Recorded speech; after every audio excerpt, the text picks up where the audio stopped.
Les gourous dans l'hindouisme. Sages spirituels indispensables ou figures idéalisées qu'on exagère.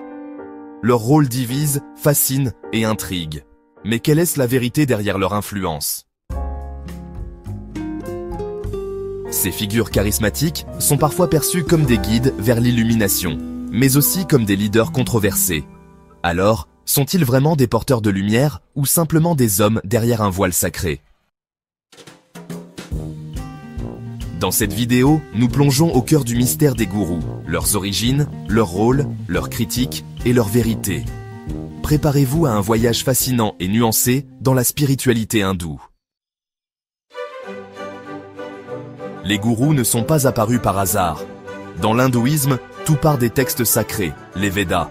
Ces écrits millénaires mentionnent les gourous comme des guides indispensables pour transmettre la connaissance divine. Le rôle du gourou n'est pas juste d'enseigner, c'est bien plus profond. Dans l'hindouisme, un gourou est vu comme un pont. Il connecte l'humain au divin, illumine l'esprit et guide ses disciples sur le chemin du moksha, la libération spirituelle. Même les mots gourou eux-mêmes sont puissants. En sanskrit, gu signifie obscurité et ru veut dire lumière. Le gourou est donc celui qui dissipe les ténèbres de l'ignorance. Aujourd'hui, les gourous ne se limitent plus aux forêts paisibles ou aux petits ashrams isolés. Ils sont devenus des figures publiques, des leaders spirituels qui parlent aux foules et parfois même des célébrités mondiales. Ces leaders charismatiques utilisent des outils modernes, réseaux sociaux, vidéos en streaming, conférences internationales et leurs messages. La spiritualité s'adapte pour toucher un monde en perpétuelle évolution. Pour leurs fidèles, les gourous modernes continuent de jouer leur rôle de guide spirituel. Ils répondent aux besoins de ceux qui cherchent un sens dans un monde complexe. Mais leur influence dépasse souvent le cadre religieux. Certains gourous deviennent des figures d'unité, inspirant des changements positifs dans leur communauté.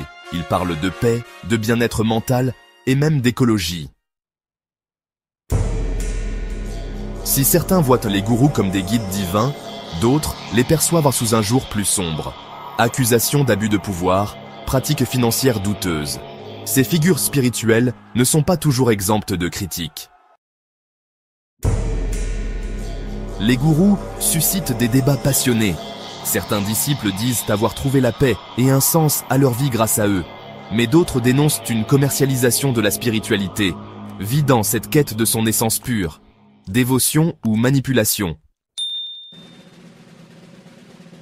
Pour beaucoup, les gourous ne sont pas seulement des guides, ils sont des piliers de soutien, des figures rassurantes dans un monde parfois chaotique. Écoutons quelques expériences marquantes.